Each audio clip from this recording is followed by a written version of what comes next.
What I like about the Teishin, I find this easier to do with the Teishin than I do with a needle, is that just by adjusting the qi moving in and the qi moving out and the qi moving along a channel, it's almost like you can catch onto something and just tease it out. It almost feels like snagging with a hook a strand of cotton and just slowly working it out. I'm Michael Max, and this is Qiological. In looking to resolve a problem or relieve suffering, there is usually a focus on getting rid of some troublesome symptom or obtaining something that's not currently present. Where we put our focus as practitioners and what aspects of their experience patients attend to, it's often quite narrow. How often do we ask the question, what is in service of the highest good? This is a phrase that I've heard people say over the years, and I would translate it as, yeah, I'm not taking a stand, or whatever, the universe is out of our hands. But recently I was talking with one of those people who is wise, but doesn't put on the airs of knowing something. She has a kind of embodied integrity that doesn't need advertising or an Instagram feed of cherry-picked moments. I heard her say that after a certain point in life, it's not possible to force yourself into doing something that's not in your highest good. It just doesn't work. All the stories you believed, all the goals that were never really yours, all the accomplishments that were for someone else, and all the striving in service of running away from yourself, it just doesn't work anymore. You'll likely feel broken. The usual shtick doesn't work any longer. Muscling your way through life and berating yourself as a kind of encouragement will no longer serve as motivation. At a certain point, you cannot will yourself into what's not right for you. On first glance, that might bring a welcome sense of relief, but it's hard to play by new rules, and it's troublesome when the recipe for success in the past becomes the formula for failure in the present. Getting those gold stars as a kid, it taught you obedience, not creativity. Behaving in a way that attracts a partner are not the habits that allow for a relationship over the long term. And what gets an acupuncture practice going in the beginning is not what sustains it through mid-career. You might say that what got you here will not get you to there. It's a terrible cliche, and it's true. Actively using our will, intellect, and knowledge to change the world is an expression of our yang qi, and there is absolutely a place for that. But there is a yin side to engaging the world that considers relationship, unfoldment, tempo, and that which cannot be known for sure. How to attend to this yin aspect of being often goes counter to the forceful desire of exerting our will into the world. But just like the strength of water is its ability to yield, aligning ourselves with what is in service of the highest good often requires a kind of surrender. But it's not the surrender of giving up, rather the surrender of giving in. These conversations come to you through the generous support of our sponsors and members. Blue Poppy, your new one-stop shop, has speedy shipping options on everything that you need for your clinic. It's Women's Health Month at Mayway Herbs. Check out their new website for learning resources on helping women with herbal medicine. Are you a creature of habit? How about making a change that helps your patients and the planet with AccuFast needles? And later in the show, raising your fees doesn't have to be a difficult process. Jane has helpful suggestions on making it easy and effective. And finally, have you considered that having a thriving, profitable practice is one of the most healing things that you can do? Julie Bear Don't Walk has, and she can help you do something about it too. Do be sure to visit the sponsors page on the Qiological website to take advantage of all the special offers our terrific sponsors have for listeners of the podcast. Picture this. Your clinic is buzzing with patients, and then you realize that you're down to your last box of needles. No need for panic, because Blue Poppy, your one-stop shop for all your acupuncture needs, they ship orders received before 3 p.m. on the same day. With a quick visit to Blue Poppy's website, you can order premium needles, herbal formulas, and that special Dr. Bob's oil that your patients love. Blue Poppy understands practitioners can't keep patients waiting. That's why they strive to get you what you need when you need it. From high-quality Chinese herbs and formulations to acupuncture supplies and clinical essentials, Blue Poppy has served practitioners for nearly 40 years with products that meet the highest of standards. Discover everything Blue Poppy has to offer by visiting www.bluepoppy.com, and don't forget to subscribe to their mailing list for exclusive offers and more. Hi folks, I'm Yvonne Lau, president of Mayway Herbs. May is Women's Health Month, and as a women-owned and women-run business, we especially love how Chinese medicine can support wellness through every stage of a woman's life. So in this month's newsletter and podcast, we're covering topics like PMS, pregnancy, menopause, and osteoporosis. We'll share expert insights and effective treatment strategies you can put to good use in your clinic. Our Plumflower brand line includes herbal tea pills, tablets, extract granules, and organic herbs, all of which you can find on Mayway.com, and where you can also find articles, videos, and other resources to support your practice. Since 1969, Mayway has been a trusted source for high-quality herbal products. In these challenging times, please know that we remain committed to keeping our products accessible and affordable so you can take care of yourself and your patients. As always, thank you for supporting Real Chinese Medicine. Daily habits and routines feel comforting, familiar, easy, automatic. That's the power of repetition. You've worked out the kinks and can do it with your eyes closed. But what if you shook things up? What if you ditched the old routine and tried something new? Hi, I'm John Sten. I've practiced acupuncture for over 30 years, and together with my wife Kelly, we created the world's first eco-friendly acupuncture needle. The AccuFast earth-friendly needle system cuts your packaging waste by 60 to 90%, depending upon your needle type, speeds up your needling, gives you more control, and best of all, while you're healing patients, we plant a tree for every 2 boxes your clinic uses. Thousands of acupuncturists have already made the switch. In just the last year, they've helped plant over 16,000 trees. Since we started, that number has grown to over 50,000. So break the routine. Be the change. Visit AccuFastNeedles.com. Your patients and the planet will thank you.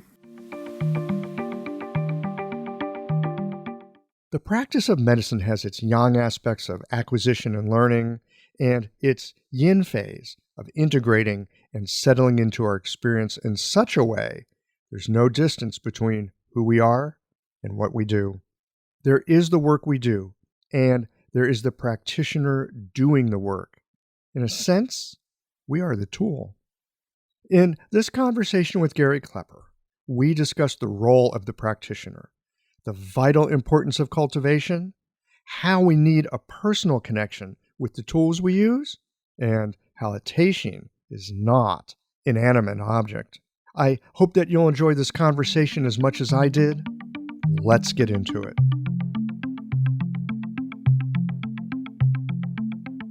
Gary Klepper, welcome to Geological. Thank you for having me, Michael. I'm delighted that you're here. I've seen you show up for some geological classes over the time, and then I think it was a Geological Live just the other day. You were talking with a friend of mine, and I was like, I need to talk to this guy. Just chatting with Laura, yeah. So, how long have you been at this acupuncture game? Well, there's a number of ways of answering that.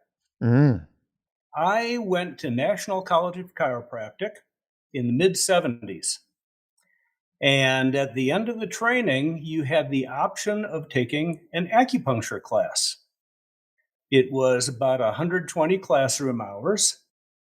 They only really intended it to be an additional pain modality. Mm-hmm.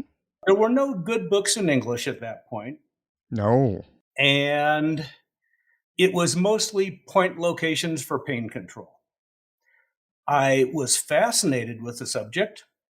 I learned what they taught me, and I found that in my practice it was terribly ineffective because that type of acupuncture really doesn't work very well. Mm-hmm. However, there was a research department, which was one doctor in a little room who knew no English, Dr. Chin.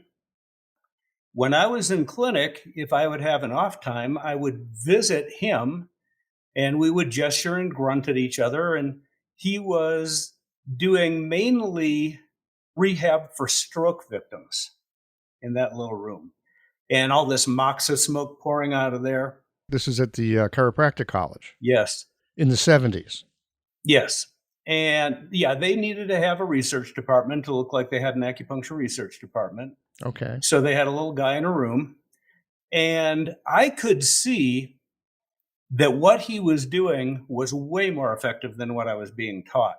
I was intrigued. Mm-hmm. There were also some Japanese students who already knew acupuncture who were there at the chiropractic college, and they knew Japanese meridian therapy. And when they would do their thing, it was obviously giving much better results than what I was being taught.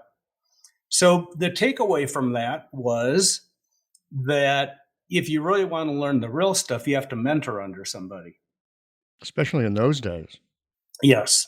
So after graduation, moved to my first practice in Detroit for 4 years, and I couldn't do any acupuncture there. It was illegal for anybody to do acupuncture in Michigan. And we're talking early 80s at this point or late 70s? This would have been 78, 79. Late 70s, okay. Yep. But when I then moved to Colorado, I befriended very good acupuncturists in Boulder, Colorado, who was inspired by what they were doing. And soon after, I started studying with Miki Shima. Mm-hmm. And that certainly rocked my world because for the first time, I was actually studying with someone who was teaching me how to be effective with acupuncture. And so that went on and on and on. Always stayed part of my background. What I got into doing was actually taking a deep dive into studying cranial osteopathy with a colleague of mine in London, took his cranial osteopathy courses and TA'd for him for about 4 years. And I got into a pattern of, I found I could do much more effective cranial treatments if I threw a few needles in to unblock a few things before getting on the head or wherever and doing things. And I was really happy with that style of acupuncture. Seems really effective. Yeah, using it as an assistance for the cranial treatments. Then I got really lucky about 20 years ago in that a very good cranial osteopath, a student of Jim Jellis, decided to do an informal study group with a number of us who were not licensed osteopaths. That's pretty unusual. Very unusual. It was experimental. I don't know if they ended up regretting having done that or not, but it really allowed me to develop my osteopathic listening skills. And of course, that has extreme pertinence to any acupuncture treatment. 10 years before that, I had started taking a deep dive into German biological medicine. And I got into not only practicing with that model, but also teaching that model, mainly about how to use the various homeopathic remedies and biological remedies from that system. And one of the models that they utilize within German biological medicine is the homotoxicology model of Rickething. And it's a 6-level model. You start at the surface, you go deep. Sounds a little familiar. I've heard something like this. Yeah, I had tried reading Shanghan Lun. I couldn't make head or tails out of it. But then when Mickey discovered that I was really into German biological medicine, he just very calmly informed me, well, basically, homotoxicology is a fairly direct ripoff of Shanghan Lun filtered through a linear German mind. And so that's how I got into the study of the classics, is through the back door, learning and studying and working with homotoxicology. But then in order to get a deeper understanding of that, having to understand Shanghan Lun. Isn't it funny how we set off in a direction, something catches our attention. Next thing we know, we're in a completely different world. Yeah. And that used to happen to me about every decade. And now time is kind of collapsing. I think I'm kind of on a 2-year rock my world schedule at this point. Holy smokes. So what is your sense of time like these days? Well, to me, the most important part of practice, as I shared in my little blurb I sent you, is rather than gaining new knowledge and studying more things, it's self-cultivation. I mean, we hear this a lot. This is one of these fundamental things that we say to new people that are, when I was in school, we'd always hear it. It's like, you got to cultivate yourself. And I know for myself, I've kind of nodded my head like, yeah, whatever. Like, just show me how this shit works. Well, for me, the thing that made that absolutely essential was when I met my Teishin. I wanted to ask you about Teishin. Yeah. But before I ask you about Teishin, I want to come back to this cultivation piece. Because yes, there's a part of me that's like, yeah, whatever, like just show me how this stuff works. I want the skill. And skill is really helpful. But skill, I have found, only takes you so far. It's like if you're, let's say, crossing an ocean and you've got a map and a star chart and a compass and some skill in knowing how to use it. Well, you can use those things. But like, what happens when you meet another shore and there's no map of that other shore? Now you're not only having to navigate along that shore, you're having to map it at the same time. That's a different thing. Yep, happens all the time, doesn't it? It does happen all the time. Yeah, it's like we sail ourselves right off the edge of our understanding. That's pretty much every patient visit for me. Well, and I found for myself too, in learning anything about acupuncture and Chinese medicine. I learned something about it, and then that just opens up this whole other world. Maybe people said something about it or hinted toward it, but I couldn't understand what they were talking about until you're in that landscape, so to speak. And then it starts to make sense. So I would agree with you, the cultivation piece is important. I'm not quite sure that I could easily articulate what cultivation means, though. Well, it's easy to talk about in the context of using a Teishin. Great. Let's start with that because I got to tell you with Teishin. Let me tell you the spectrum I have with Teishin, okay? I have everything from, okay, I'm paying attention to my Oshide and I'm doing something like, what the fuck am I doing here? Am I wasting my time? Am I making things up? Like, who am I fooling? On one end. And the other end is, holy shit, what just happened?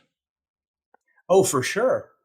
But that holy shit part shouldn't surprise you too much because you're used to using acupuncture needles. And in a way, they take more skill than Teishin because you're using an inanimate object as a tool. Okay. A Teishin is not an inanimate object. It's a partnership. Okay. So when I was in my early training, sure, we got introduced to different kinds of needles. We got introduced to one of them being the Teishin, but the only one I was ever shown was one of the little spring-loaded doodads. Yeah, we practiced with those when I first got to acupuncture school. That was I considered it a toy. That's the toy that we played with. Yeah, a little pogo stick. Yeah, pogo stick. Yeah. So I never really took them very seriously, although I knew people develop great mastery with Teishin. What really rocked my world was about exactly 2 years ago. I took my very first in person training with Kuwahara sensei. He was beginning to teach a set of 5 seminars as his module over in Portland, and I attended just as, of course, COVID was descending. Mm-hmm. But in the first class, he had brought along a whole bunch of different types of needles and quite a few different Teishins to sell to his students. And I'm always interested in merch. So I was handling these various Teishins, and one of them just jumped into my hand and would not leave. It was I'll show you, it's this Mm. gold Yeah. Yanagashita style. Yeah. And I could feel the spirit in it. It felt good in my hand. Any way I held it, it just really felt like it's kind of like when you meet a puppy dog that has to come home with you. So Kuwahara Sensei gave me a few tips about how a teishin has to be used differently than a needle. That was really helpful. And I took it home and had to get acquainted. It has a spirit. You have to partner with your teishin. I spent all of my meditation time with my teishin in my hands, etc. And what I learned was that I really had to, where the cultivation comes in, is that when using a teishin, you have to actually have all three of your hearts activated to work with the teishin. 3 hearts. So your 3 hearts. So the one heart would be the lower dantian. Mm. And for me, I know this is not universal. And for me, this only applies to when a single teishin is being used with 2 hands. But the sashide, that has to be connected to the lower dantian. And the sashide is the hand that holds the needle. The hand that holds the needle at the top end, Mm-hmm. the one that's not against the skin. Yeah. Whereas the oshide, that has to be connected to the upper dantian, basically the third eye. Oh. And the big hint that Kuwahara sensei gave me, see, he was trying to train people into do pure tonification with a needle that's not inserted. And he really emphasizes that with the oshide, the hold has to be such that there is no chi allowed to be leaking out at the bottom. And the depth of the needle has to be such that no pain is being produced. Otherwise, you're leaking chi, you're wasting chi. Mm-hmm. And in the way with a thin needle, the oshide is controlled for tonification, is there's this slight pinch at the top edge of the thumb and index finger as they roll together slightly in order to direct the intent of the chi moving down through the tip of the needle. I'm just sitting here as you're talking and doing this with my fingers. Yes. I can feel that. Yeah. And so, but the problem is a teishin is too thick. You can't totally seal the bottom. It's not thin enough. So there's always going to be some chi leaking. So rather than depending on the pinch, what he told me I have to do is learn how to let something come out of my third eye, plop down on that oshide hand like a cap put over it. Hmm. And so as long as that connection of the upper dantian, the niwan, third eye if you want, to the oshide, while keeping the lower dantian connected to sashide, then you've got a good loop there. I mean, that just fits right in with the whole microcosmic orbit. Yeah. And where the third heart comes in, your middle dantian, the heart, Boom, boom heart. that has to be open. That has to reach deep out into nature, deep out into space. And you reach into the matrix of the universe where this endless, boundless energy of unconditional love is, and you bring that in and energize the whole circuit. So that's what I mean by self-cultivation. Well, that just sounds delicious. I mean, that just sounds like going and sitting on a meditation cushion in a lovely, well sat in monastery. So, of course, a Teishin will work.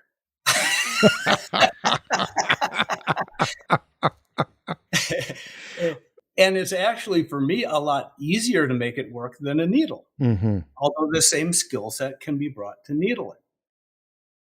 So you kind of messed me up a few years ago because you brought in Toby Daly teaching Sam. Yeah, that did kind of scramble things, didn't it? Oh, man. Yeah, scrambled me too. I was so happy until then. You're welcome. So here's this guy who's obviously got chops, and he's got a system of perceiving, okay, what is the channel that needs to be worked on? And you're not using these subtle needles. You're using the tines on a forklift. Big honking mofos. Yeah. I mean, not super thick, but... He does. Toby uses big-ass needles. Yeah. But the problem is, okay, I took his class.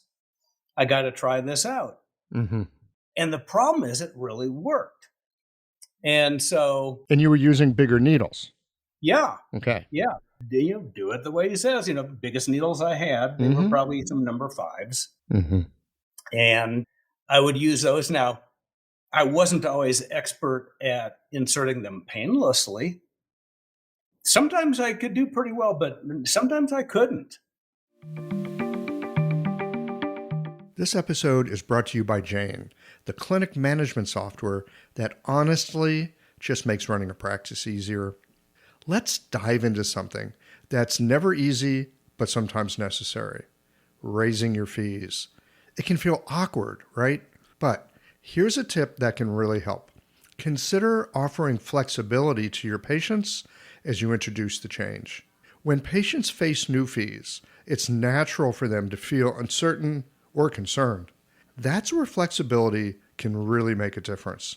Offering options like a phased increase, suggesting a payment plan, or even taking a moment to talk things through can help to ease the transition.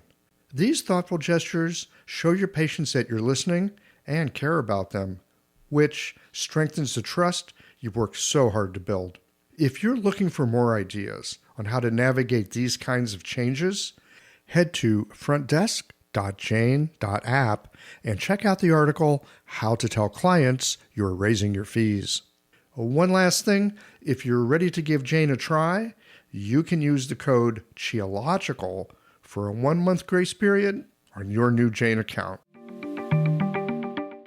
Yeah. Some of those points are a little spicy. I remember when I first looked at the chart of points that I'd have to needle on a regular basis, and my first thought was, maybe I don't want to learn this system. It's like, I don't know if I want to do this. And the second thought that went through my head was, you're the damn acupuncturist. Learn to do it.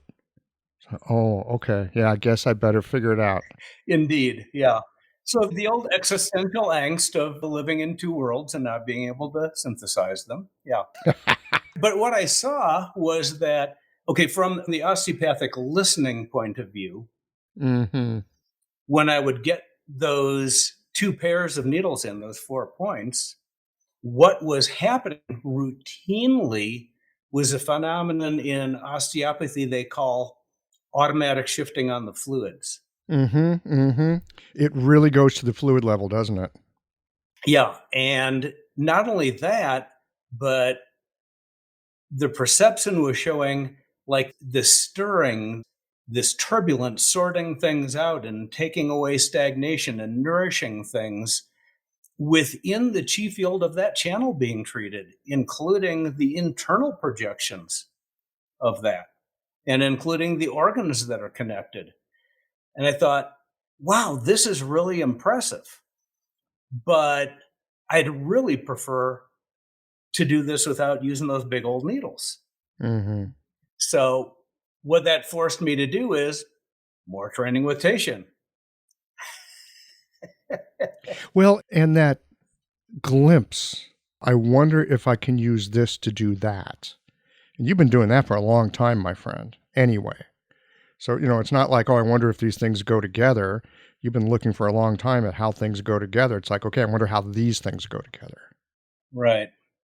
So a couple months ago when you brought in Thomas Sorensen, that really helped me. Because he was talking about, sure, you can use tiny needles and sure, you can use Teishin. And the trick is, well, the 2 points that you're supposed to tonify, well, you tonify them. And the 2 points that you're supposed to disperse, well, you tonify them. What could be simpler than that? There's a skill that I think I just only learned this from Kuwahara Sensei, which is within tonification, you can do dispersion. And I've also heard of dispersion also being a kind of functional tonification because you're moving energies from where they shouldn't be to where they need to be, and that is going to bring the system into a greater coherence. Exactly. Yeah. So the points that are supposed to be tonified, it's more classic Teishin technique, pure tonification, unless you happen to feel something in there that needs to be moved. Yeah. And what I like about the Teishin, I find this easier to do with the Teishin than I do with a needle, is that just by adjusting the chi moving in and the chi moving out and the chi moving along a channel, it's almost like you can catch onto something and just tease it out. Mm-hmm. It almost feels like snagging with a hook a strand of cotton and just slowly working it out. Yeah. And with the points that are to be dispersed, yeah, there's a lot more movement that has to happen within whatever that point connects to. And usually more disease needs to come out through those contacts. So I would say at this point, I'm really happy with the possibility of doing a deeper synthesis of these systems for myself. Mm-hmm. And I would not consider myself to be a master of the Teishin by any means, but I'm certainly an enthusiast of the Teishin. Well, you sound like you're a student of the Teishin. Yes. And of course, this isn't the only one I use. Of course not. I mean, it's fun to have toys. It's like the quarterback of the team. It's like the head of the community. Yeah, I actually want to give a shout out to Bob Quinn and his gentle spirit tools.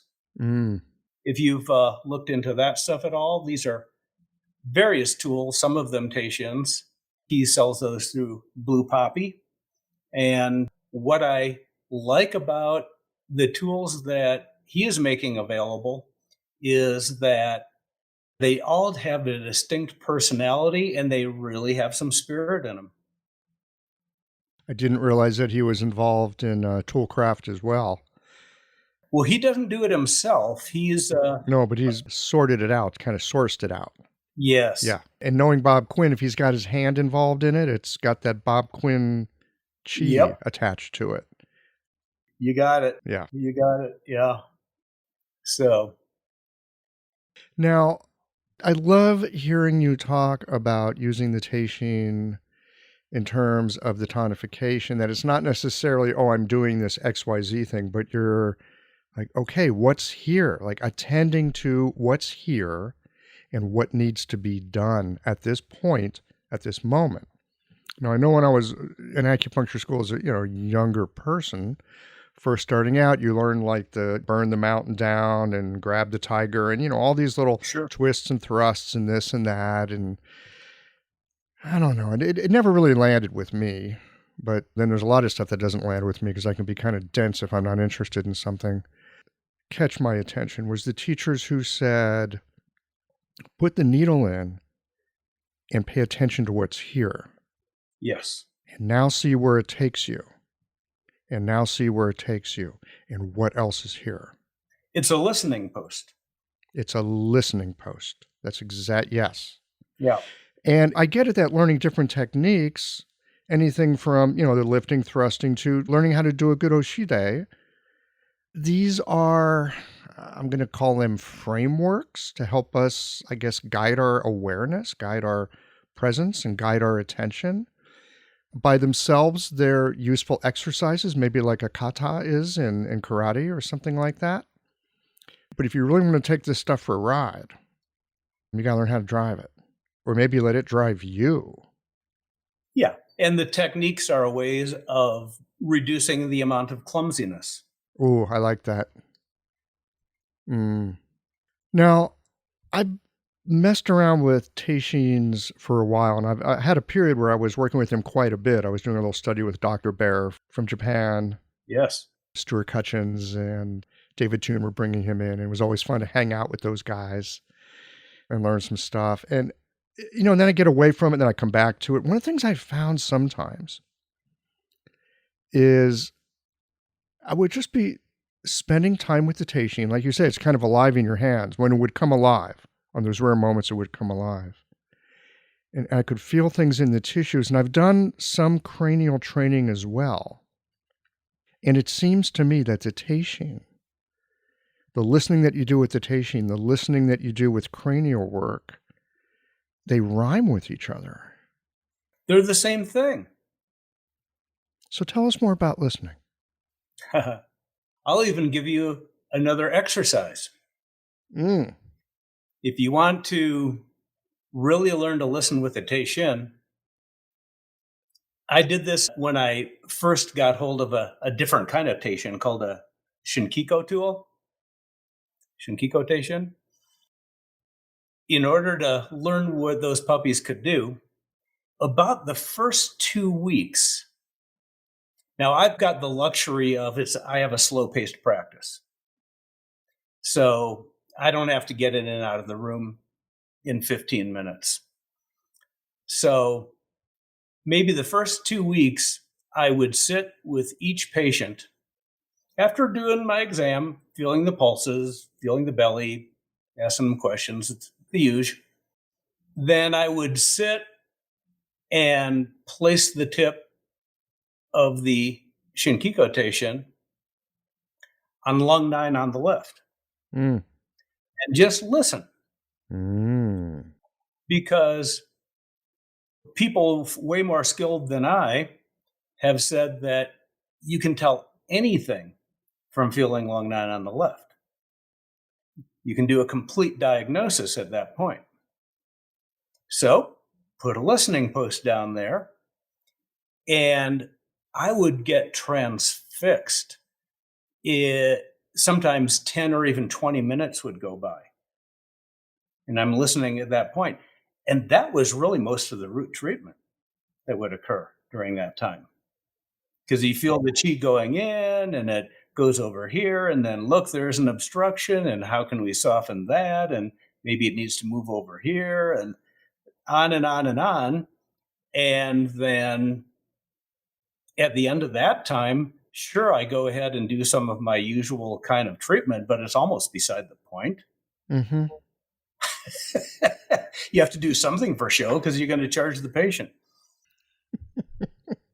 That is a funny thing, and it goes through my mind as well. Like, well, have I actually done anything that the patient is going to consider valuable? Well, here's something that I've discovered is really valuable. And I've learned to value it myself. And I think as I've come to value it, I don't worry if the patient values it or not. I think they pick it up. If I can be present enough to connect with them in that way, where I could feel those kinds of things and recognize that our work now is done for the day. Yeah. I think that is enough. And to be able to stand in that place, not with, gosh, I hope that worked, but to stand in that place, and that's enough for today. I think that's really powerful. And then, of course, they love other stuff. I generally, after I do my Teishin work, I'll flip a person face down and do antake. Yeah. on their back. I was just about to bring that up. I've been using that quite a bit myself. Yeah, I am a chiropractor. You're supposed to come near the spine at least.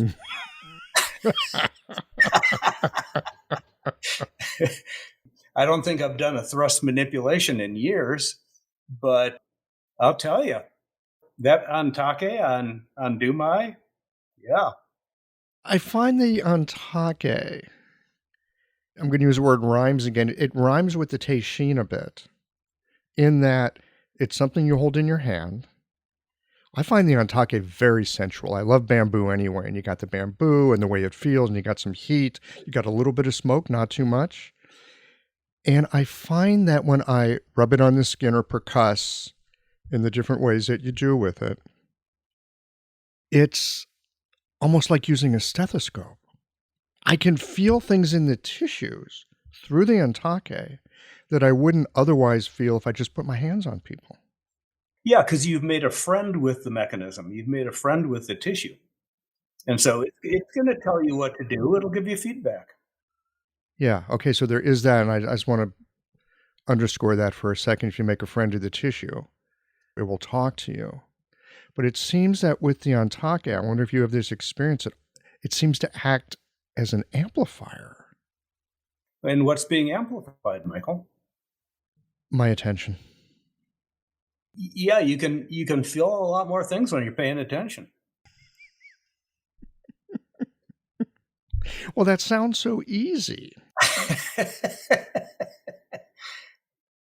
So what are your thoughts about overtreatment? I know that the cranial people talk about this. You can overtreat somebody. You want to be careful with that. You want to get the dosage right, so to speak.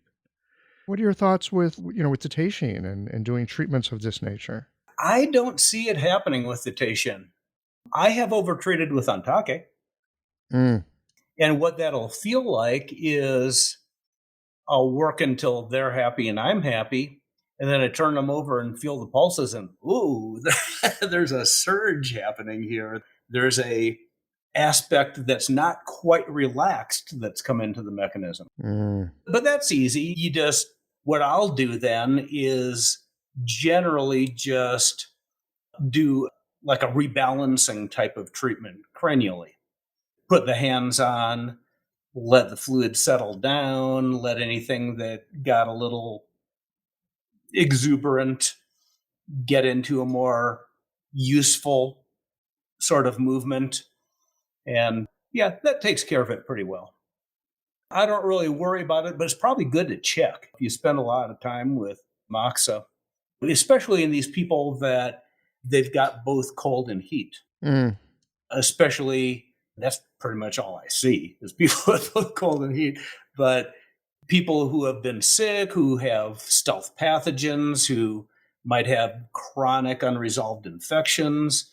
Now, in the day and age of COVID, anybody who's had COVID, yeah, they've gotten damage to the vitality, and that's cold. And they've got inflammatory upregulation, and that's the heat. Mm-hmm. And so sometimes I wish that there was a practitioner in town who was a Wenbing expert. Because I'm more of a Shanghai Moon guy. I have a hard time with retained heat sometimes. I'll use heat, I'll use slightly warming medicinals to loosen up what's stuck, to break up B syndromes. And when I get in trouble, it's really that. I'm exuberantly revitalizing and don't necessarily get all of the toxic heat leaving. So you've taken care of that cold deficiency. Yeah. But that can stir the toxic heat. Yeah. You see that with chronic Lyme people. You see it with long haul COVID. You see it even in people who had adverse responses to the COVID vaccines. Mm. And so it's tricky. It's tricky. Yeah. Yeah. That's why I'm interested in the class you're doing with that guy this coming weekend on heat, but from a Hanlon perspective. Greg Livingston is going to be talking about that. By the time all y'all are listening to this, we will have had that conversation. Yeah. It is available as a download on the website. But yeah, so I was about to mention Greg because he talks a lot about that. He's a very skilled herbalist. Yeah, I'm looking forward to that as well. I'm glad we're having this conversation right now. We'll be able to bring some good questions to him. And that's what really moves me forward is I do my work. I notice what doesn't completely resolve. I notice the weak spot is what can't I eliminate as disease in my patients? You can always do them some good, but can you totally break the progression of chronic illness? Can you bring vitality to the aged? Can you bring comfort to those who are about to die from cancer? These sort of things, the limitations are right there in my face, and it keeps me learning new things. Well, it does. I mean, especially if you care. And you've been at this long enough, too. I mean, you've got a nuanced way of looking at things. The practice of medicine is far more than reducing the symptomology that somebody carries. We talk about the importance of getting to the root, but now there's a whole new question of like, what's the root here that needs to be gotten to? Yes. And you could be working with someone who's 30 years old and they want to get pregnant, and there's things getting in the way. You could be working with someone, like you were saying, who is in the process of dying, and how can you help facilitate that moment in time? Those are really different situations. So, yeah, I've been at it over 40 years now. Probably the last 10 really doubling down on the classical Chinese medicine piece. And I figure if I'm given another 10 or 20 or 40 years of practice, then I might start to be pretty useful. It really takes time, doesn't it? Well, it's good to have time. So what's your practice look like these days? We've had some conversation offline about getting older and practice is changing and their shape and their speed and their pace and their tempo. And, as our lives make their shifts through different times. Well, this is a place where I'm somewhat grateful to COVID for doing an enforced slowdown. I moved into a home practice in 96. Prior to that, I had a vigorously busy practice on a 15 or a 30-minute list. I had 5.5 employees, was working out of a commercial building. I know how to do that stuff. Mm-hmm. And then when I met my wife, she was doing a straight German biological medicine practice, had a 6-month waiting list, had an unlisted phone number, Unlisted. and had and lived up you had to drive 9 miles up a shelf road to get to her place, home practice. And that was impressive to me. Here I was doing the full tilt practice. She was doing that. And over time, we combined the practice. Starting in 96, moved into a home practice on a 1-hour long list. And we did a really nice style of practice. She was really good at helping people through end-stage cancer. Mm. Not curing it, but giving them good functionality and extending the functional life. Mm-hmm. So she would do that piece, and then they'd come over to my side of the clinic, and I would do acupuncture and cranial. And it was good cross-mogenation. Yeah. About 10 years later, she had to retire from clinical practice due to a health crisis. But I kept doing the home practice on the 1 hour list. And now that I'm over here living out in the sticks, the clinic isn't my only job. Basically, I'm semi-retired. I do farming in the mornings.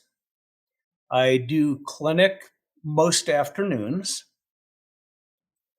And between that and the professional study, of course, I'm working harder than I ever have before, but I call it semi-retirement.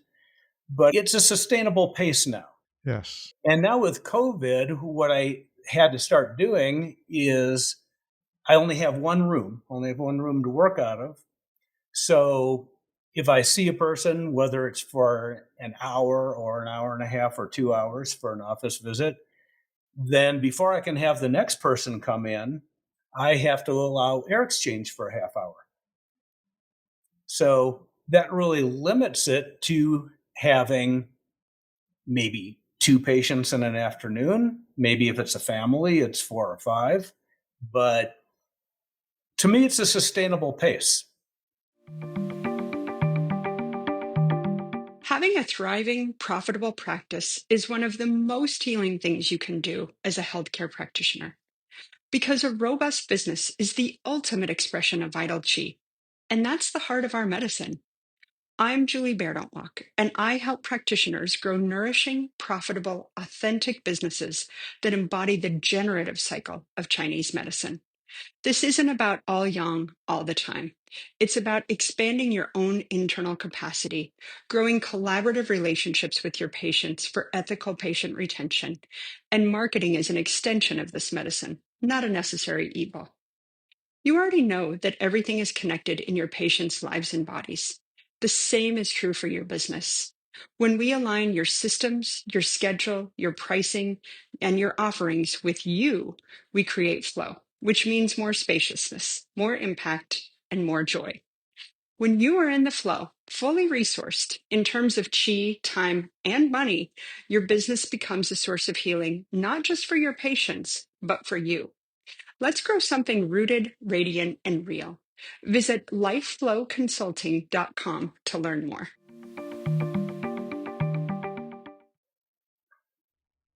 I think that we do go through these changes in life. I know we go through these changes in life, and what's really right at one point, couldn't be more right at one point, isn't so helpful at another one. Yeah. And I mean, I moved my practice into a house, I guess about 6 years ago. Never imagined I would. I always had this very bad opinion about people who worked out of their homes. I thought, oh, that's not professional. I was very judgmental about that. And at one point I found myself asking myself, well, what's unprofessional about it? And I realized I was wanting to lean on having a medical office for a little bit of credibility.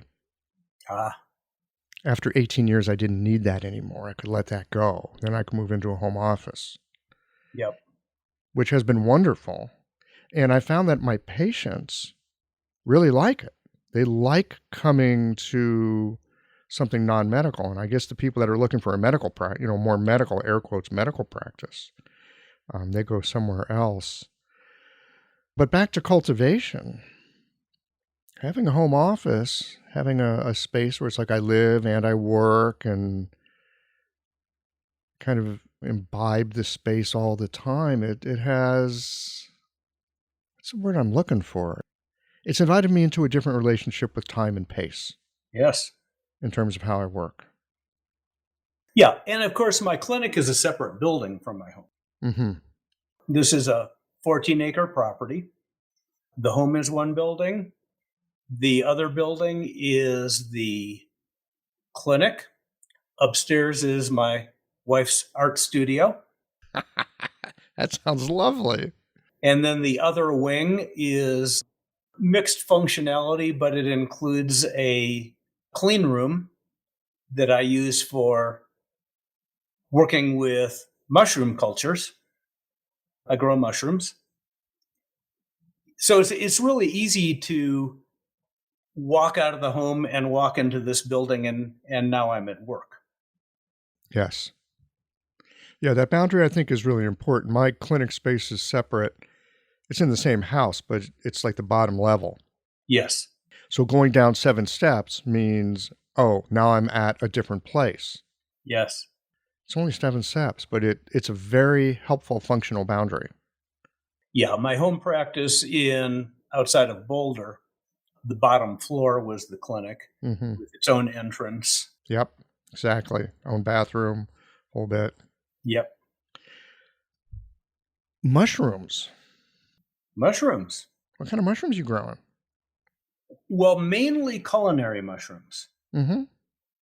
See, where I live here, there's not the California farmers markets where you can go down the street and have 20 different types of edible mushrooms. Yeah. When I became an enthusiast of mushrooms, I realized that if I wanted to have good ones in my life for myself and my family to eat, I had to grow them myself. Got to DIY it.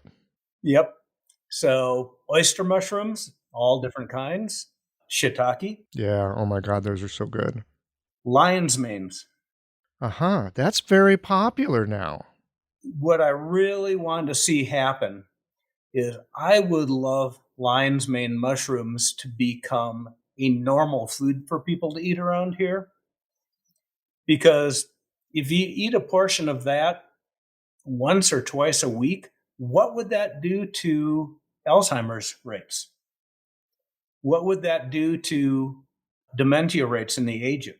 It's supposed to be incredibly helpful for cognition that way. And it's absolutely delicious. What's it taste like? Probably closest to crab meat. Oh my God. Yeah. It tastes like crab meat and it's good for your cognition. Yes. Do you have any idea how that's working? Like what's going on, like biochemically with all that? Oh, there's all kinds of stuff written about that. There are chemical components in the lion's manes. The genus is Hericium, so there's hericinins and cousin compounds to that. And they have the ability to induce nerve regeneration. Now, does that really happen in humans? The research disagrees on that point. It certainly happens in rats. Mm. I think it's really helped my own cognitive function. Mm-hmm. Does that mean that I have a lot of rat genetics in me? I don't know. But there's that. I really feel that eating mushrooms is one of the best ways of making a good, healthy, diverse gut microbiome. The mushroom fiber is made out of chitin, but it has all of these beneficial sugar molecules in there. It creates all kinds of perfect prebiotic fiber. Which is super important for gut biome. And mushrooms have a quality of what I call cross-mogenation. In other words, they share their mojo with the mojo of other things. So you cook mushrooms Cross Mojo Nation. Yeah. Not a term I made up. It's a real word. So you cook mushrooms with vegetables and you let them work together. And it creates a whole nother thing than what you would have if it was just separate dishes. Mm-hmm. You cook mushrooms. One of my favorite things is to make risotto in a bone broth. Ooh. And cook the mushrooms into that. Mm-hmm. And so it's the mushrooms and the starches and the good stuff that comes out of the bone marrow and various vegetables. You can't help but get healthier doing that. Yeah. When I first became enamored of mushrooms and learned how to forage them wild and all, and started growing them, it started to become a very regular part of my diet. And in the first 3 or 4 months, I went down 20 pounds in weight, extra body weight that I had, and lost a lot of bloat, lost a lot of inflammation in my body. and was eating like a pig. It was not caloric restriction doing that. Your gut biome changed. Gut biome, and also mushrooms are not calorically dense. Mm-mm. So you are diluting the caloric density of the food and adding beneficial fibers that are prebiotic in nature. So good stuff. How difficult is it to grow the lion's mane? Oh, those are really easy. So, like, I could grow them at home myself? Oh, yeah. Yeah. I could. I've grown them on pasteurized straw. Right now, my main substrate is oak sawdust. We don't have oak trees happening around here, but a farmer friend of mine has a brother who lives in Tennessee, and he does a thing where when he comes out to visit, he'll load up his truck with oak sawdust from the local mill, and I trade him a truck full of oak sawdust for some healthcare. What a deal. Yeah. Sometimes he throws in a few sweet potatoes. Yeah, so I use that as a substrate. And I grow some medicinal ones. I really like all the different reishis. Mm-hmm. Now, you don't eat those, of course. My favorite thing to do with reishi is to make beer out of it. Whoa, wait a minute. Reishi beer? Yeah, it's got a little bit of a bitter component to it. Well, I hope so. I love the bitterness in reishi. I put it in my coffee. Yeah, what I do is I just cut the recipe. I take the hops and cut that in half and substitute half reishi in the boil. And you end up with beer that the more you drink, the healthier you get. Oh my God, could you distill that into like a whiskey as well? Well, that's been done. Reishi whiskey? Oh, yeah. Well, actually, I haven't seen reishi whiskey. I've seen reishi tequila. Oh my God. Yeah, the guy who runs Aloha Medicinals, Aloha Mushrooms. Oh, yeah. Yeah, that guy. He got contracted by this was at the Telluride Mushroom Festival. I ran into this. He got a contract from a place in Mexico that makes tequila, and the guy wanted to make medicinal tequila with reishi in it. So, of course, they had to experiment with where the flavor profile was just right. So all the employees of Aloha had to sit around and drink different ratios of reishi and tequila for weeks and weeks to get it down right. Yeah, that was an interesting tasting I attended. Yeah. And what did you think of it? I mean, I'm not really much of a tequila drinker. I drank it approximately once as a teenager and have lost my taste for it ever since. I understand. Yeah, I'm not much of a spirits guy myself either. Yeah, too much heat for me. Yeah, a lot of heat. But what did you think about that? If I do choose to drink spirits, it should have reishi in it. So you liked it? I liked it. Yeah, it was good. How's it different than like regular tequila? I know you're not a connoisseur, but it tastes like it. Well, the flavor profile that they were able to capture was that sweet earthiness, more so than really the bitter aspect of it. And so that's the thing. Mushrooms cross-mogenate. All right. Well, I'm going to have to get with you offline here and find out more about growing lion's mane. My wife is an incredible cook, and I like the idea of supplying her with something like that. That's right. I mean, we're both getting to an age where it would be helpful. Yeah, if you live in a place where you can't obtain them at your grocery store or farmers markets, then yeah, grow your own. It's not hard to do. And it's just a matter of what scale do you have to do it to? Well, and then there's also the thing about one more project. Where would I fit in one more thing? Well, that's what semi-retirement is all about. Cut back your clinic hours, keep some because you need your day job, and growing mushrooms is definitely a form of self-cultivation. Yeah. Well, yeah, no kidding. Pun intended, but absolutely true. So, so back to cultivation and back to practice and all that. You're 40 years in. I've got roughly half of that. myself. I like to think of myself as being in mid-career at this point. Yes, me too. It's so interesting to see how the practice has changed and how I've changed and how what is important has changed. So often I will ask my guests if they have any advice for new practitioners, but I think you're more in the ballpark. Is there any advice, any thoughts that you have for people who are 20, 30 years in? Maybe they're thinking about shifting their practice because what they've been doing doesn't quite fit at this point. Yes. My advice is do it. Do it. Now, there are changes that are needed. I would not be able to sustain this if I had employees. Or the overhead of Yeah. of an office. Yeah. There's realities like that that have to be dealt with. But in a way, I said I'm grateful to COVID. It forced me to make some changes sooner than I would have normally. Mm-hmm. And that first 3 months, I had to shut down totally by order of the governor.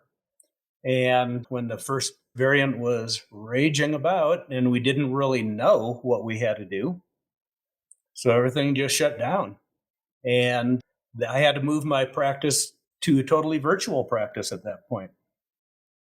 So Zoom meetings, working with somebody. How did that go for you? How did Zoom meetings go? You're such a hands-on kind of practitioner. Yeah, it was really hard. I'll bet. What did you do? Yeah. How did you make that work? Well, the way I did it was I got a lot of help from my teacher, Kuwahara Sensei.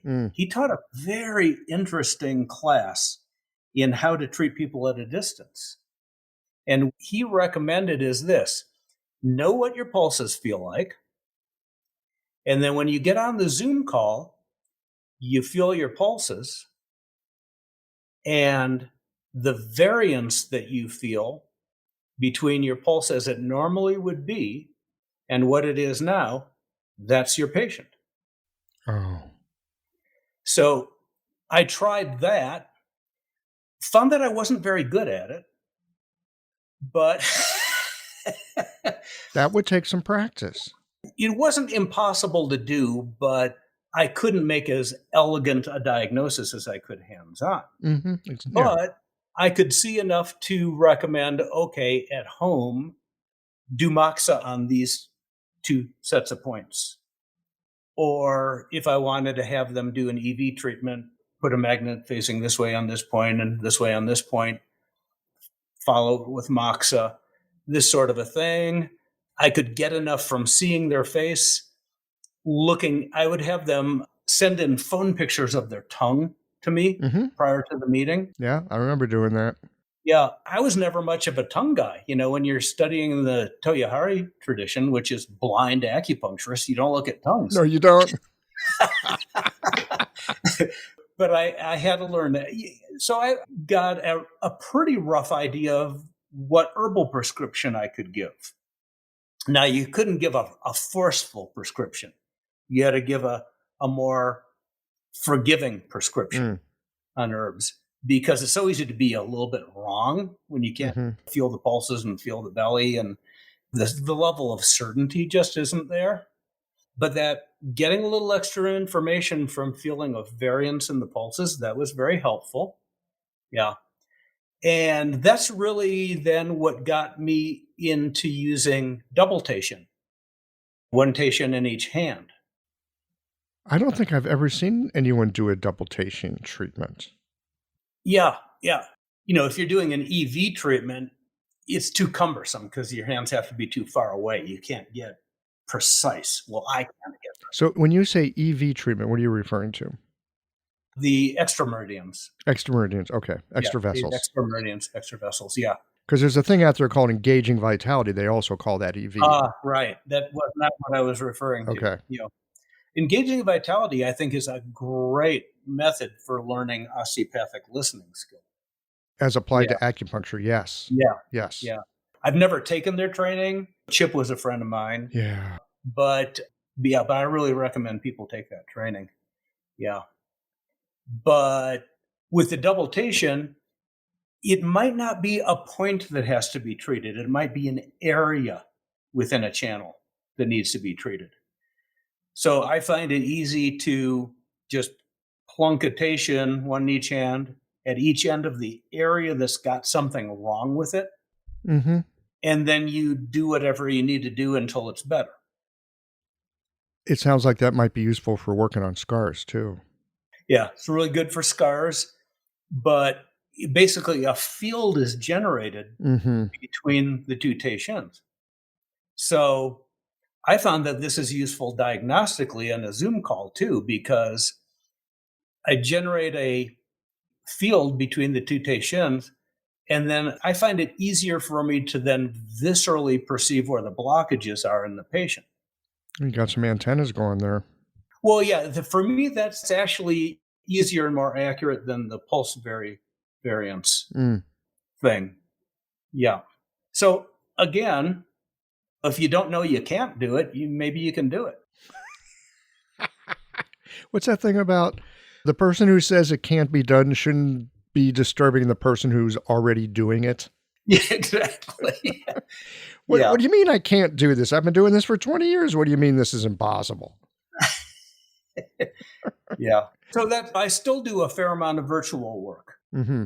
I mean, before COVID, the majority of my practice was long distance. Not long distance, me sitting at home and the person at their home, but people traveling to see me, flying or driving to see me. And that was about 80% of my practice. And that all went away when I had to tell people that, no, you can't come here. If you have to fly to come see me, you can't come. No, you can't come. Yeah. You know? I remember those days. Yeah. Yeah. Well, you can see me in 2 weeks. Yeah, that's sort of the yeah, thing. That didn't work. And now with the current variant, it's interesting. The until it's over, I've initiated the rule that if you're going to come see me this afternoon, you have to take a quick test this morning and have it be negative, symptomatic. And it's been shocking since I initiated that requirement. They're calling me, about half of them are positive. Asymptomatic positive. Or symptomatic positive. Or symptomatic. Yep. So when that quits happening, then maybe I can drop that requirement. You know, when that goes from a 50% or an 80% positive rate down to a 0, yeah, then maybe we're endemic. Yeah. May we live in interesting times, huh? Yeah. But see, I have to be real protective. I see people doing chemotherapy.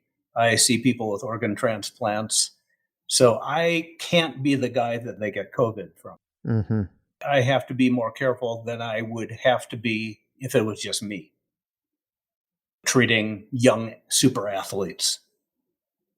Yeah, so your practice over the years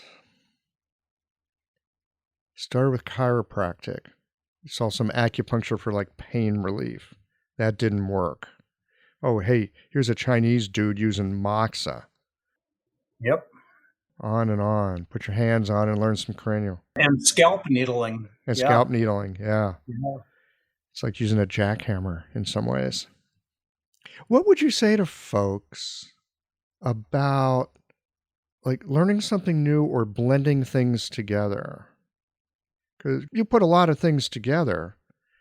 How do you put things together in a way that you don't get a mishmash?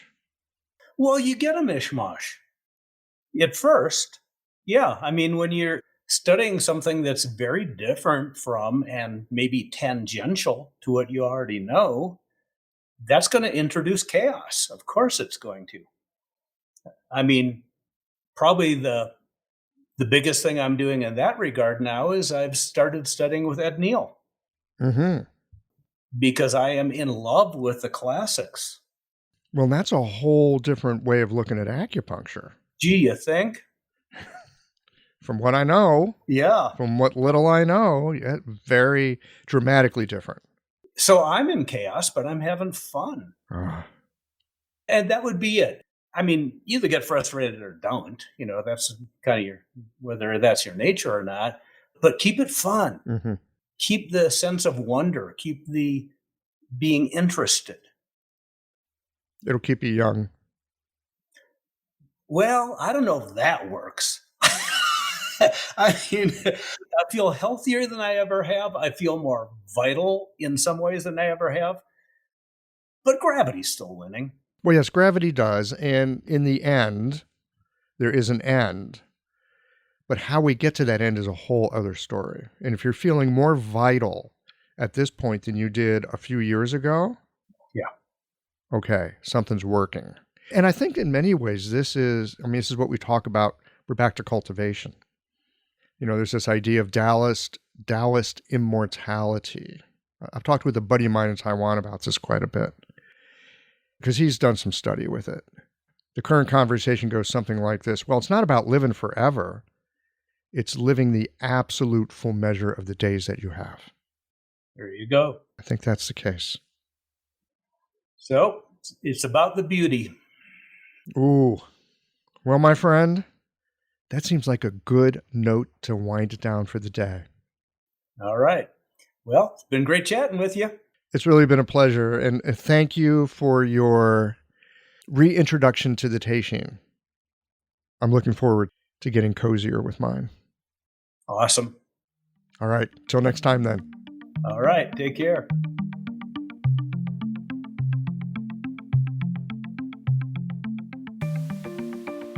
I always love having the opportunity to hang out with a practitioner that has lots of time in the boat, who has studied wide and deeply and used that cultivation not to be like his or her teacher, but to use what they've discovered to track through their own terrain of clinic and allow that experience to open them up to what else might be possible.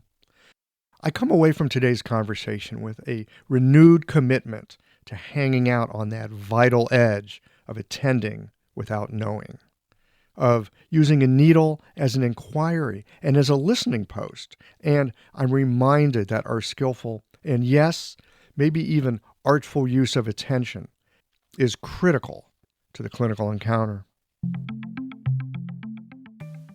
Well, here we are at the end of this episode. If you've listened up to this point, you're either a rabid fan of Qiological or the forward button on your podcast player stopped working. If you are indeed a fan of the podcast, you can help us to bring new episodes to our community of practitioners by supporting us with a membership or a one-time contribution. Details, of course, are on the website. That's it for today, friends. Join us again next Tuesday for another thoughtful episode of Qiological.